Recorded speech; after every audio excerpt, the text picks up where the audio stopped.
one and all, welcome to another episode of Baggers Chat. My name is Mitch Pattinson, and as always, I'm joined by Ethan Daffy. And today we are previewing this week's Sunday game, round 13, Carlton v Essendon. Of course, it's going to be at the MCG, and it's a 7:15 start. And I think it's kind of meant to be a little bit of a marquee game because, of course, it's meant to be a King's Birthday Eve clash.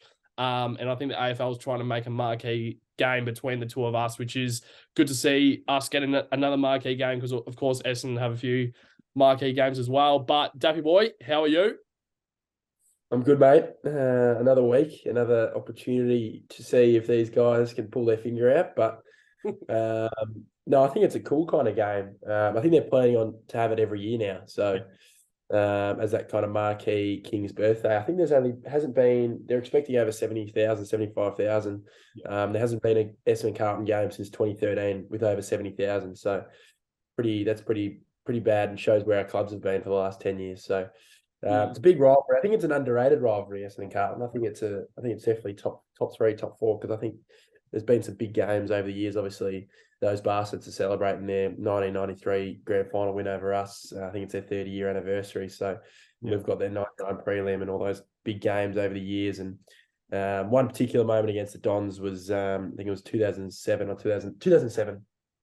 And Fev kicked 8 against them. Needs to be good for Vola. He's got it. I don't know if you've ever seen a better half of football played by a forward. Extraordinary performance. He's done it. The Blues by 9. Myself, little tackle was getting around the MCG, going off, giving it to all these Essendon bastards. But there's something about it, isn't there? There's always a tension between these two teams, whether they're down the bottom or up the top. Yeah, spot on. Of course, another big game that comes to my mind as well is the 2011 elimination final when we absolutely blew them out of the water. G Walker's quick, running bounce to the left, uses Carazzo, 48 metres out, and just another beautiful team goal for the Blues. They've kicked a few of them today. How good that was! Of course, with Juddy back there and Mark Murphy. I know Mark Murphy is one of my favourite players of all time. So, and that was when he was probably peaking in his career, and unfortunately since then he kind of went on a bit of a downward spiral. But yeah, I mean, as you said, I think it's a big game, of course, but the rivalry is quite underrated because I think with Carlton especially, our big rivalries are kind of Carlton Collingwood and probably Carlton Richmond for mine. But it's quite unusual that Essendon's not really up there anymore, and I think due to that is, as you said, I think we've not been the greatest side for the past probably decade or two. So hopefully we're both on the up. I think Essendon are definitely one of those teams that are on the up, and hopefully we are in a little bit of a halt right now, but hopefully in the next few years we can go up into premiership contention. But we'll start the show. So a bit of we'll start off with the, of course, injury update. And I'll just mention who is available for selection, and Daffy, you can just maybe see who you might bring in, of course, before we touch on the potential inclusions. But just quickly, George Hewitt, 1 week, still concussion, but because this, of course, was updated on the 6th of June, which, of course, was yesterday. We'll release this on Thursday morning at 9 a.m. But, of course, this came out on Tuesday, so this is the most recent information. But George Hewitt, 1 week concussion, so not sure if he's going to be brought in or not. I assume that still means he's 1 week away. Mark Pitnet test, of course, from a hand injury. Jack Silvani is a test from a hip injury. And, of course, Nick Newman, Ollie Hollands, and Corey Durden is unavailable for at least the next 4 weeks. To be exact, Ollie Hollands is 7 weeks. Corey Durden is 6 weeks. And, of course, the last one is Jack Carroll is the only test, is the other test as well with a hamstring injury. Not too sure if I would be bringing in Jack Carroll just yet, but David Boyd, what do you think of those injury updates? Is there anyone in particular that you're going to touch on for your potential inclusions that you might bring into the side? Yeah, there's obviously the first 3 names with, obviously George, Pitto and Silvani. I think George is almost clear to go. I'm not too sure with that. Concussion's a bit of a touchy subject these days, but with Pitto, that's huge. I think he was supposed to be 2 weeks, and that's obviously apparently he's gone really quick with the recovery, which is good. Silvani's a bit of I'm not really sure like how much, I think obviously he went off halfway during the game. So that's never good. So, but with these long-term ones, Newey's important out for us, I think. Just that half-back kind of cover. Holland's obviously a big out as well. It actually showed on the weekend, based on our wingers that really struggled. But Durds thought he was struggling, but he's just another guy you just need this depth. You need him fit. So, but we've just been unlucky, especially in that Sydney game where we had about 10 injuries. So all our injuries came in one game. I think we had some pretty good luck for most of the year, except that game, which was a pretty bad game itself. And then the injuries added on to that. But obviously Jack Carroll, I'm interested to see if he does end up playing in the back end of the year, because it's a bit of a weird one, because I think he was pretty highly rated coming in. We got him at a pretty high, decent pick. I think it was like pick 30 or something, and he was rated. I think he was going to be, if he got taken the year after, I think he was 18. Then we got him in his first year. But if he did go on to do the draft the year after, he would have been a top 10 pick. So that was a good get. That'll be interesting to see, because if he's not getting a game in the one soon enough, then list manager's going to be making some calls on these players, because we can't just hold on to guys all the time. I think the three most important ones are Hewitt, Pitto, and Silvani. Just seeing how their kind of situation unfolds. So of course Jack Carroll was 41st selection. I thought he was a little bit earlier than that, to be honest, but of course that's actually counted as probably a little bit of a mid-range pick. So it's not really in the first few rounds, but it's not really in the back end of the round either. So of the draft, sorry. So I think that's a good pick. And so just my question for Jack Carroll before we move on to potential inclusions. Do you reckon that if we were to play Jack Carroll, do you think that would be in the sense of we pretty much it's season over and we're getting these players to play in the side, or is it more to do with his form is good enough where one of these midfielders, whether it's who's kind of on the, like a Kennedy could be dropped, Hewitt as well. I don't think Cripps, Walsh, or Chera are really touchable to be dropped to the VFL. Sorry, but would you see Carroll coming in with form and us still being a chance of actually fighting for a final spot? Well, for me, I think most weeks I've kind of touched on the midfield that I don't think it's the issue of winning the ball out the middle. It's just more the impact going forward. I think that connection with the forwards has been pretty, terrible. I think we got to say that, but I think Carroll's more that inside and outside mid. I think he has to come in for one of the midfielders. I'm not sure if he's a winger. In a sense, I think he's definitely got the capacity to be. I think he's a good runner. He's good by foot. He's a left footer, so he provides something different. So if it comes to round, I don't know, 17, 18, we need something to change, really. Like, who knows? You look at the next 3 weeks, realistically, they're all winnable games. Almost every game's winnable, but we can't win them. That's the kind of the situation we're in right now, because you look at Essendon and they're definitely gettable, but the way we've been playing, West Coast aren't gettable. So, with Jack Carroll, I think there's got to be a time you bring in these guys. I think in a lot of teams, when they bring in these fresh legs, teams find it unpredictable when you have someone in there. For Carlton, I think we're a little bit predictable in a sense, especially last year at the back end of the year, where we were just that brutal kind of stoppage team, clearance team, where we had Hewitt, Chera, Cripps hitting hard. And we didn't really have that kind of outlet in terms of, a young fella coming in. We might have had a Fisher coming in, which actually provided a lot of difference. But I've seen a lack of that this year. And I think hopefully Paddy Dow gets a gig this week full time, because I think that'll be interesting to see.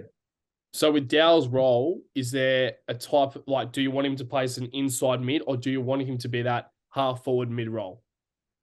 I think he's an inside-outside mid in a sense. I think his burst is what gets him a lot of balls and getting it forward. I think he was pretty good when he came on, in my opinion. I know as a sub, you're the fresh legs, and there's a little bit less pressure in terms of compared to the guys who start on the ground, but I feel like he's definitely good enough to play at the level, and he's having 40 touches in the VFL a week. You just got to give him a full week. Yeah. If he's not good enough, what difference does it make? We're losing anyway.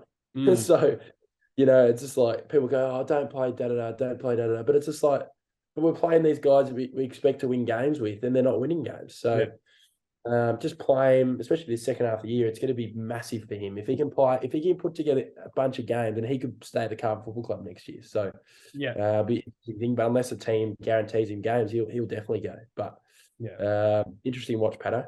Yeah, and I think deep down with Dow, I think he actually wants to stay at the club. I think it's genuinely that he just can't find a spot in the AFL, and he knows that he's talented enough to go to another side and be in their best 22. So I think he wants to deep down stay there, but it's just whether he's not going to waste his career by playing in the VFL and getting 40 touches. So you touched on there, he finished with 9 disposals. Not too sure exactly when he came on. I think it was the start of the third quarter because, as you said, Silvani was injured halfway through the game. So I think he came on straight away. But the next 4 weeks, so of course we've got Essendon this week, and the week after we've got Gold Coast. Round 15, we got the bye. Then round 16, we got Hawthorn. So they are winnable games, and it's just we just have to get them done. That's the thing. We just have to get these games. So and I reckon it starts this week. So were you about to say something? Yeah, no, I 100% agree with you. I think this next 3, I know we've been saying about months and looking ahead. I think we need to obviously look ahead. You always got to look ahead, but in terms of we've just got to go week by week. Yeah, there's going to be no progress if we're not looking week by week because we've got to see something this week. Yeah. You know, like we can talk about, we beat Essendon, we beat Gold Coast, we beat Hawthorn, we're 7-7, which would be okay. I'd take, considering the situation we're in. And we should really be not getting those games in at the G. But like you look at our wins, Pato, we've beaten North, West Coast. Who else will beat? Giants, Geelong. That's it. Geelong. So we've beaten 3 sides below us. We've only got 4 fucking teams below us. So, we're just looking week by week. But you look at the next 3 games, and it's. I'm not talking finals, but I'm just talking week by week currently. Yeah, so the next 3 weeks, if we win the next 3 weeks, we pretty much go as premiership favourites, Daffy Boy. That's what we're trying to say. So we'll now move on to the potential inclusions. Daffy Boy, who are you bringing in and who are you bringing out? So for my outs, I don't think he'll be right for the game. This is just based off my picks, but I think Jack Silvani will miss. Yep. I don't think he'll get dropped. I think he'll be managed or whatever they say these days. They find a way to cover up fucking outs these days, you know. They don't just say injured. They always have to have another word difference to confuse you. But no, I've got 2 omissions. I've got Lockie O'Brien and Jordan Boyd. I just don't think both of them they're very subpar on the weekend. Yeah. I think with O'Brien, I'll have an in that covers him. But with Boyd, I won't have a halfback that covers him. But I think we shift Doherty back to halfback. I thought I like him off halfback better. I'm not sure if that's just my thinking, but there's something about Doc the last few weeks that's really frustrated me. He just has had no impact with his kicking and he gets a lot of the ball, but he's just frustrating in terms of, he's not getting that penetration going forward like he used to kind of have. I don't know if I'm being wrong here, but I just don't think he's really been superb and had that impact that we know he can have. Yeah. My ins, my first in will be Mark Pittonet. Hopefully he gets up. I think he will get up. A lot of people are saying he's been training fully this week. So I've got him coming in and we've called this guy a few times, but he has to come in now. He covers O'Brien, and it's Jackson Binns making his debut. I think this is we're not just chucking a kid to the wolves. This guy's played 11 weeks in the twos and been in our top 4 players every week. So he had 34 on the weekend in a close win. I'm not sure if you saw, but Lockie Plowman kicked a goal on the run from 50 to win us. Could not believe my eyes, but he's definitely not getting close to our 22. But I think Jackson Binns in, and then obviously Paddy Dow last week, the sub, will keep his spot and be in the full 22. Yeah. So is there a sub that you have listed down there, Daffy Boy? Oh, yes, a spot at a sub. And this guy, first game in, it's David Cunningham. I'm not wasting any time. Yep. Get him in. I don't give a shit. Because if we hold him off any longer in the twos, he'll have another injury. So just get him in. He's the perfect sub. He is.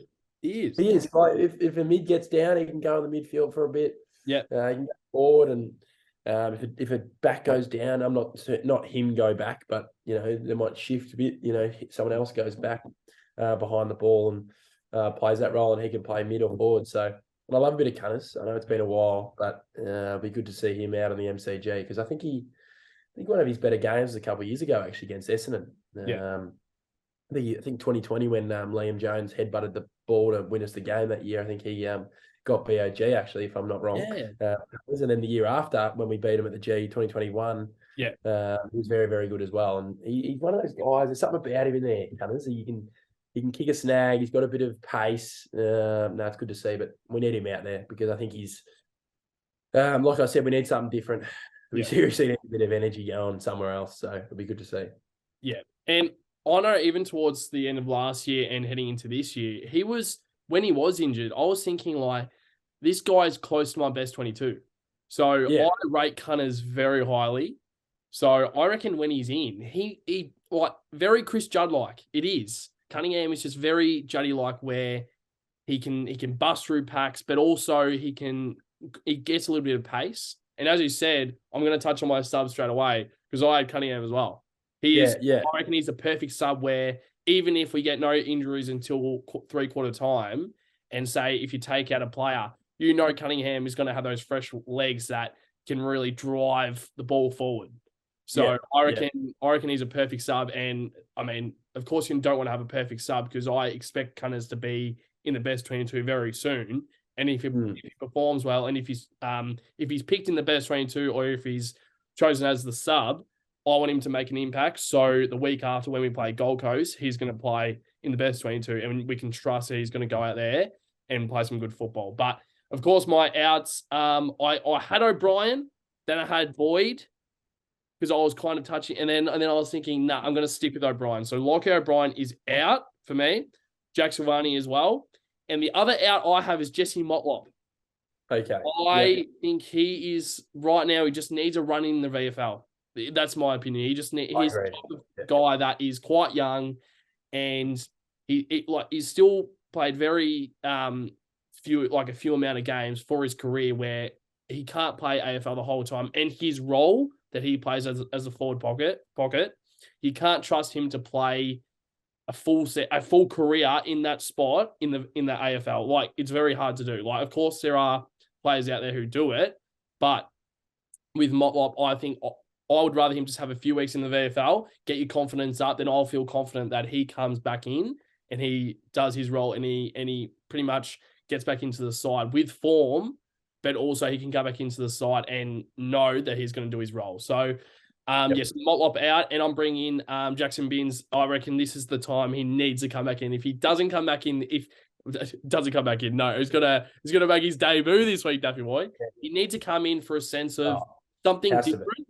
Because if he's not in, I don't know what he is playing the VFL for. And that's what I think we missed a little bit last week with Hollands being out. We miss a little bit of just young sort of talent coming through and a little bit of a different look. And that's why next few weeks, I would like to see Lachlan Cowan brought back in as well. Maybe. So maybe that might, I don't have Jordan Boyd out. So maybe next week, if Boyd does the same thing, I reckon Cowan will probably come in for Boyd. Because I really like Cowan. I really like them. So, of course, sub as well for me. As I mentioned before, David Cunningham, I think he's an absolute lock.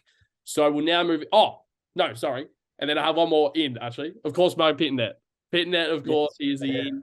I think if he's fit, he's obviously a test this week, but he needs to come back in. And, of course, TDK as a second ruck, and with Silvani coming out of the side, I don't think they can play Pitt, TDK, and Silvani. That's my opinion. So towards the end of the year, I reckon it really is down to TDK or Silvani to see who stays and who goes. Because one of them, in my opinion, I don't think will stay unless it's more down to Silvani if he can change his role with a little bit more pace. He needs a little bit more pace as that mid-sized forward because he's not tall enough to be a genuine key, but he's not small enough to be a small forward either. So he needs to be a little bit more, I think, just quicker. And, of course, skill-wise, he just needs to be a little bit better. So we'll now touch on the back line. So our defenders, of course, will touch on, I assume Lewis Young will stay in. And, of course, Jacob Wiedering up against Wiedemann. And, of course, Peter Wright, who is a chance to play. But if Wright doesn't play, there's also a Langford down there that could play as that other key forward. But, Daffy Boy, our defenders, Wieders and Young versus Wiedemann and potentially Wright. What do you think? I was talking about Essendon a couple of weeks ago with my brother actually, and like we were just, obviously we're both Carlton supporters. We're just talking about week by week, and then I heard the news about Peter Wright being back at round 13. I was like, are you fucking kidding me?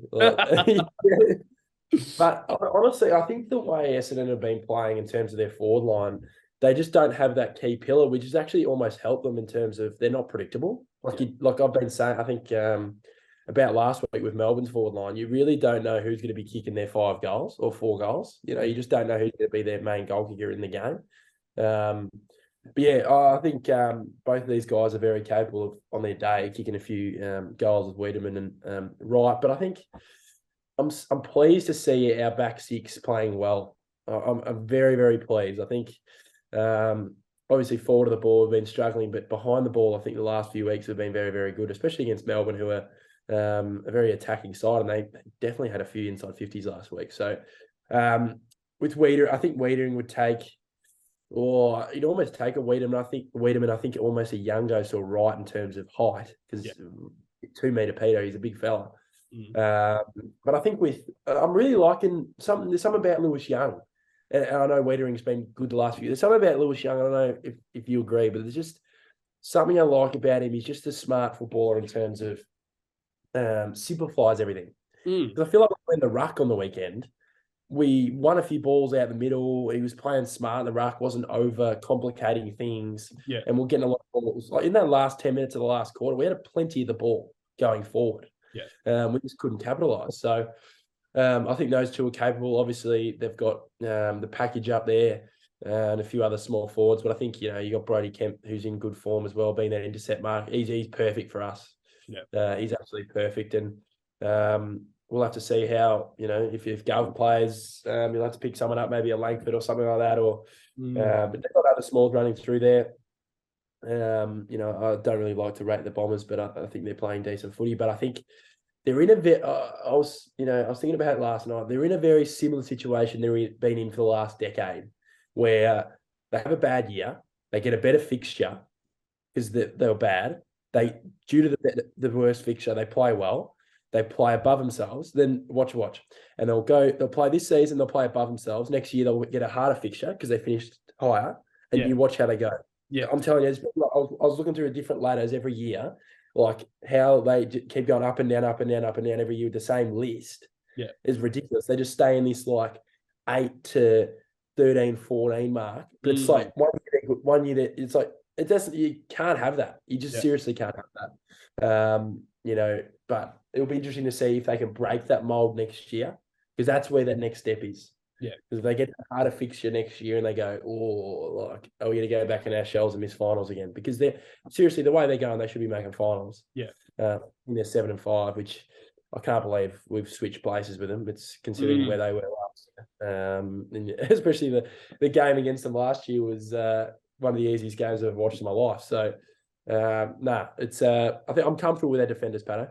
Yeah, I think we've. Like Essendon as well, they've obviously got a new coach in. So, of course, a new coach feeling, they all play a little bit better under a new coach. I mean, we saw it last year with our team. Like, we were no pressure whatsoever. Like, it's just a new coach feeling.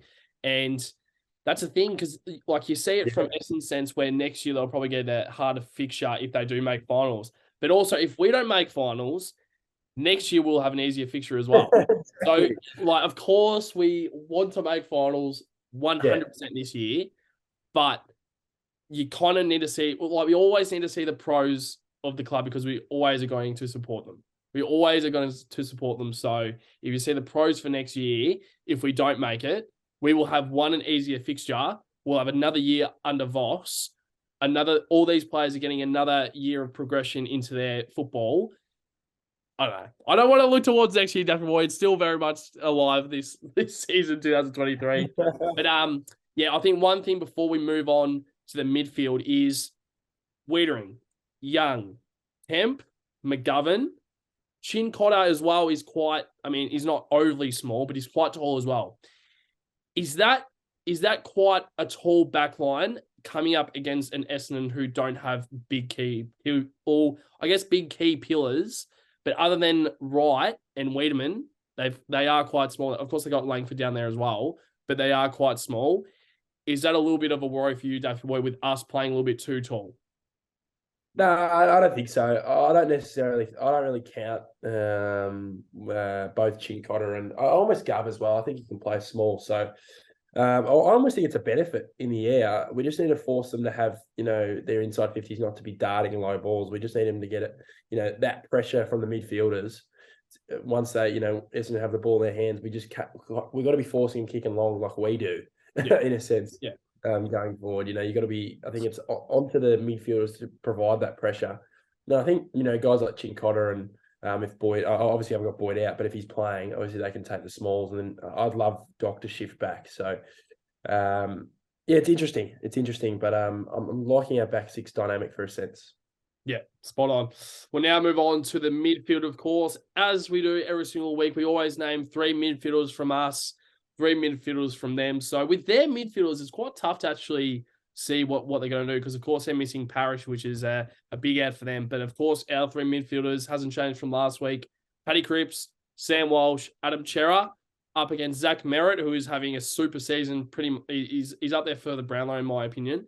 Cordwell as well. He's another young gun who's playing quite well. And the other midfielder, underrated, in my opinion, as a winger, Nick Martin. He is playing a super season, and I don't think he gets enough credit with the season that he's producing, but also the new role that he's playing. He's not really playing more as that half-forward mid-role. He's more playing as that winger role, but also can go forward as well. So those 3, and of course with Shield probably going to miss with a foot, which is of course listed on their injury list as to be continued. So I don't know what that means, whether he might be a chance for this week. I don't think he is a chance for this week. And of course with McGrath maybe transitioning through the middle, with also Jake Stringer, as you mentioned before, Daffy Boy. How do you think this midfield battle will occur? I think their mids have been pretty solid this year. Essendon, like I said before, I don't like rating them very highly, but no, you look at our 3 games. Seriously, it gets to a point every week where I go, Jesus Christ, man! Like we should be pumping them. Really, I know Merritt's had a good year. Yeah. But I feel like with a lot of their midfielders, especially with McGrath transitioning through there, it's just like we've just got to bully him a bit. I think in there. I just think we've got to bully him a bit in there. I know Corbell and Nick Martin. I think Nick Martin's really good, but I think he's more that. I like him at half forward a lot, Nick Martin, because he kicks. He's a good goal kicker. He's a good midfielder. He's winger as well. I think he plays a few different roles. He's quite versatile. But if he's in there, for more of the time, considering Dylan Shields out, it's a big opportunity again for our midfielders to get going. And mine, we say it every week, but I think the captain needs to get going. Yeah. I know we had a lot of the ball on the weekend, but I think at one point I looked up on the screen, a big screen of the G, and it was like 3 handballs and fucking 15 handballs and 3 kicks. Like that's just what the hell's going on there. But Walshy needs a lift again. Ches has been good. We've just got to find a way to be able to just lower our eyes. I know a few times we did it on the weekend actually. I feel like it was better inside 50s on the weekend. I know it wasn't fantastic, but I think it was more just based off skill areas. Obviously, we're looking more at those short passes rather than going long, which is a good sign. We just got to. It's honestly all on skill right now. Yeah, that's all on skill and confidence. So just get it done and make sure we run into Stringer a few times. Of course, Paddy. Well, of course, Daffy Boy. But Paddy Cripps, last week he had 23 touches. I mean, as you said, 7 kicks, 16 handballs. Yeah. And I think last year, what he was doing a lot more is actually using his disposals by foot. So seeing him get a lot more handballs than kicks, but you also see the other midfielder there in Sam Walsh. He's getting 8 kicks, 14 handballs. So they're obviously using their hands a lot, trying to handball it out. But then you see it also in Adam Chera. He had 13 kicks, 17 handballs. So it's good, but they're still getting more handballs than kicks. So I think what they need to do this week, I mean, obviously don't kick it forward. Well, I think it's, I honestly don't mind if the ratio is lower, kick to handball. I think that's been our problem. I just don't think it needs to be that much of a gap in terms of how Cripper and Walshy have been. Yeah.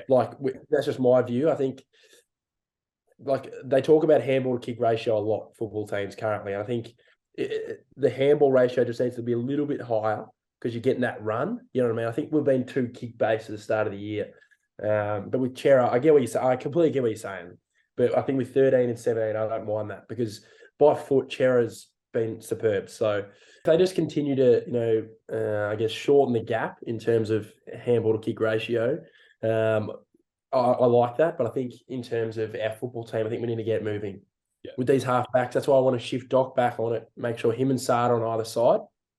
I think that worked last year, and they're both running past. Because I think a few times we've seen with Sardi, he's running on the right side. Yeah. And it forced him his right foot. It's just unbelievable. But there's a few times where the players aren't using him. So I want to see that drive with ball in hand with our midfielders and our defenders, forcing him to give it. I want Sardi to force them to give him the ball. Yeah.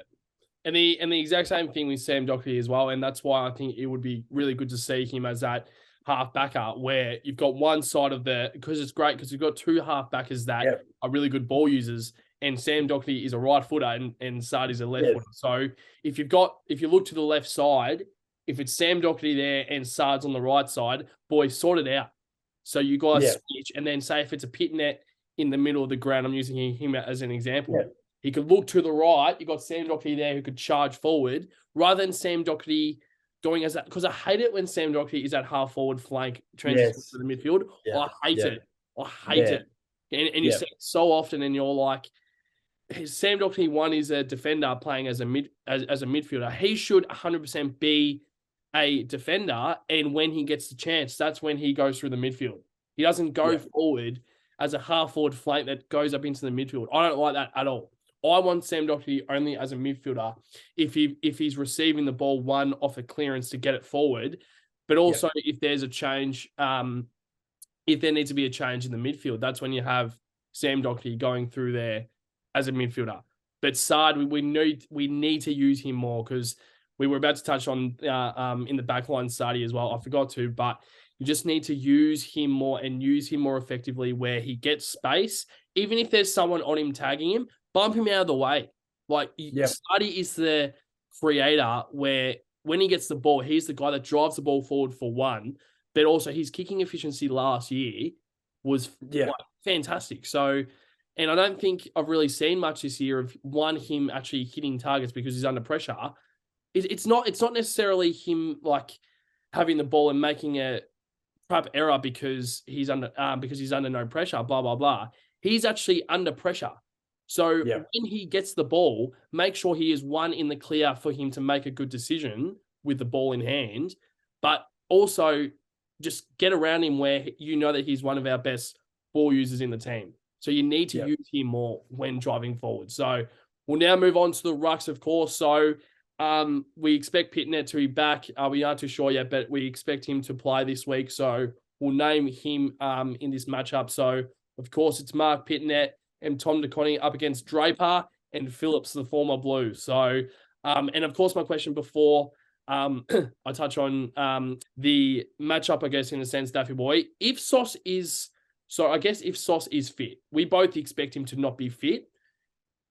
Can he somehow find a way, and do you see Vossi playing the two talls as the rucks and Silvani playing forward? I know I can't see it, but my question to you is, can you see that actually happening if Sauce is fit? Could he play this week with Pitnet coming back in?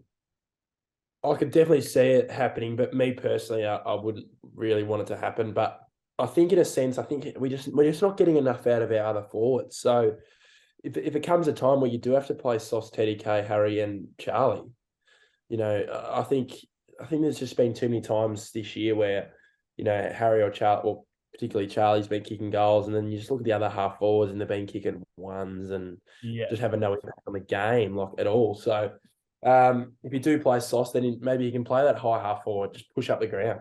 Or you can put, whoever up forward, higher up the ground, maybe a Harry, or then it doesn't seem like Harry has to kick it to Charlie every time.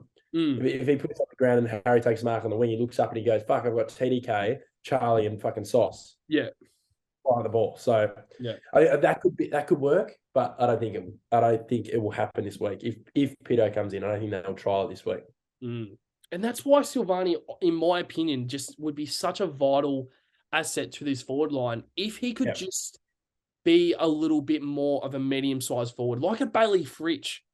Because even like a Melbourne, like they are playing a ruckman down there alongside with McDonald as well. So they're pretty much your two key forwards. Then you've got Fritsch down there as well as that medium-sized forward. And he's never going to be dropped. I mean, I don't know but he just won't, because he's so good, and you know that he has changed his game, where he started as a defender when he first came in, and he's changed his role to be that medium-sized forward. And Silvani, I think he's still kind of playing as that key forward when he just isn't, because I mean, it's very stiff on him, but he's got Harry Mackay and Charlie Curnow to kind of go past, and he's never going to do that because of his size, and there's nothing he can do about that. So if he wants to stay in the side and playing the best 22 in that forward line, him and Vossi need to change something up. And whether it's an Ash Hansen as well, trying to change that up, he needs to try and be the guy that is that mid-sized forward that always chases, but also is that marking option as well if Harry Mackay is up the ground a little bit. So we'll now touch on the forward line in a little bit more depth. So, of course, it is Harry Mackay and Charlie Curnow as our key forwards up against Laverde and Zerk Thatcher, which is, of course, a kind of a key back who is quite young, is still quite a young defender, but he's around the Charlie Curnow size. So I reckon he will go straight to Charlie Curnow. And, of course, Laverde will go straight to Harry Mackay. But, of course, there's Jordan Ridley down there, who is starting to become that little bit more of a rebounding fullback. And it reminds me of a lot of Darcy Moore's role. But, of course, Darcy Moore actually takes that the key forward when they come down there. So whether it is a Jordan Ridley going down there to take Harry Mackay or a Charlie Curnow, I don't know, but it's a lot of options down there for Essendon. And one more thing before I transition into you, Daffy Boy. Small forwards need a response. So as you mentioned before, Matt Owies, 0 goals. Jesse Motlop, 0 goals. Zach Fisher, who just came back in, 1 goal. So yes, it was a low scoring game. One thing, we need to attack the scoreboard more. If we do not go over 70 points this week, I mean, of course, if we win, we'll be happy, but we need to just attack the scoreboard more, because I'm sorry, but 44 points, that is not good enough. That is not good enough. So, Daff, what's your thoughts on the forward line? How do you think their defenders will go against our forwards, and of course the small forwards as well? How do you think we'll go? Well, come on. You look at these matchups, man. Oh my God. Like, we really should be giving them a bath. Yeah. Like, I'm not trying to jinx it or anything here, but like Laverde is a shit forward gone back, right? He is. He's been okay this year. Serviceable, but you know, and Zerk Thatcher's been, pushed around like a little kid. So you look at those two. I know Zerk Thatcher's been playing above his height and size, because I think that game against Geelong, where he was on Tom Hawkins, and Hawkins was throwing around like a rag doll. That's not his fault. That's just, they're undersized there. And obviously they got Ridley there, as you just typed down there, as they're rebounding kind of back. We've just got to force him to defend one-on-one. Yeah. I think we didn't force Darcy Moore to one-on-one at all, really, did we? And when we did, what happens? Fucking Charlie and Harry mark the ball. So we just can't. Our kicking inside 50 is going to be enormous. If we just pop it up on top of our forwards' heads, Ridley will just take marks all day. I think in that second half, North Melbourne obviously played pretty well against Essendon, but I think that really cost them a few chances at goal in terms of, how good Larky is. Yeah. If you keep kicking on top of his head, defenders, they don't have a risk. They just fly and they take marks. I mean, they leave their man. They know that ball's flying in the air. They can impact that contest. So, but you look at these two and, we should be, if our ball use going forward is good, Pato, we should be hitting the scoreboard massively. Yeah. Massively. Yeah. I want to see 70 plus, Pato.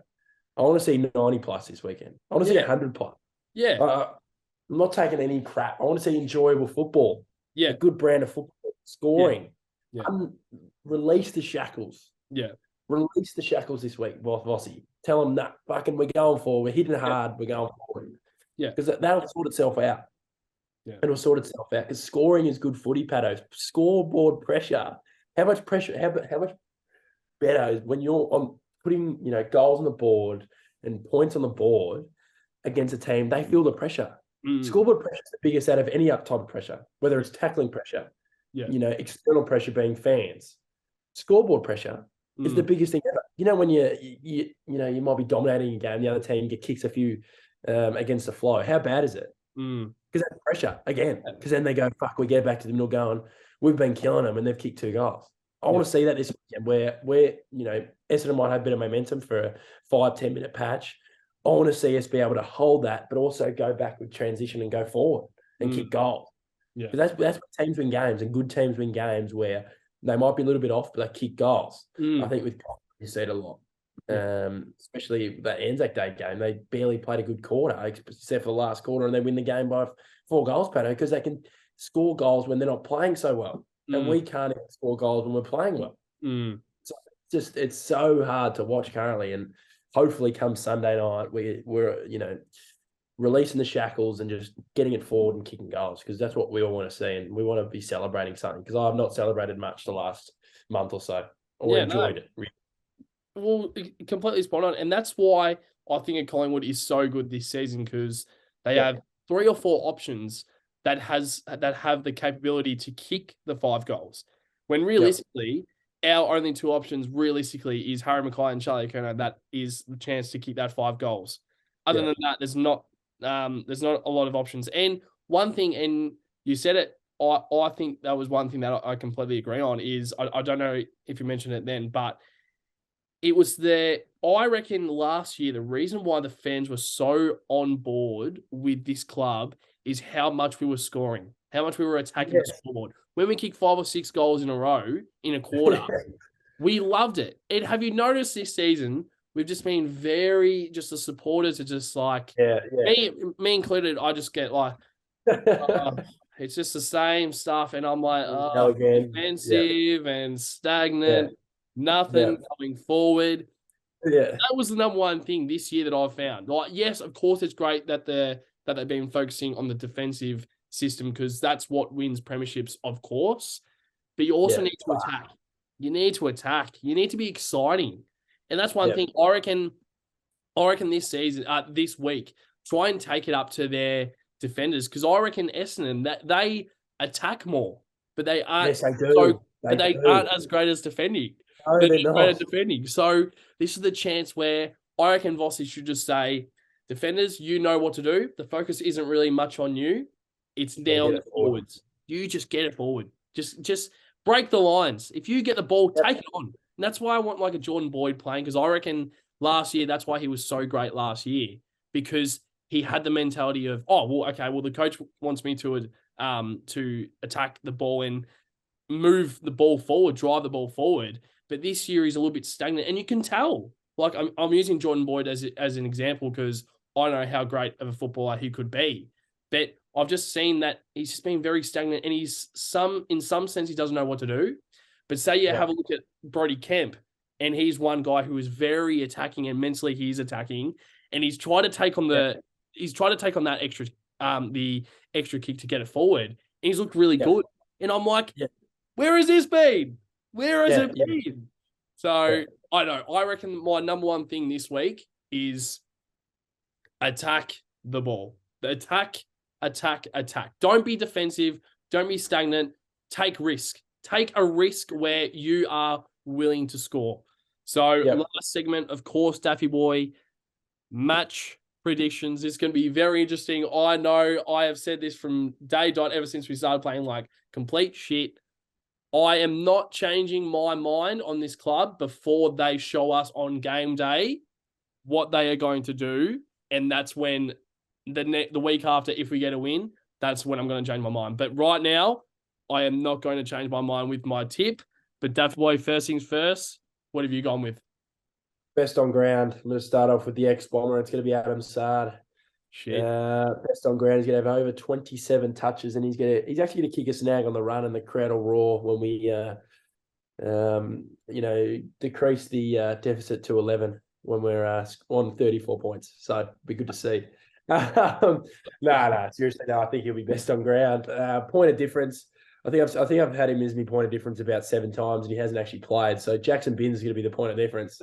I think his ball use going forward will actually help us a lot. Yeah. And he's 34 off the wing. Like, that's just ridiculous numbers. So we're very, very, very, very good to see a new blue, hopefully. And a big game. It's a big game for him at the G. So a little bit different to going playing down at Williamstown in the VFL. So that he'll be my point of difference and winner and margin.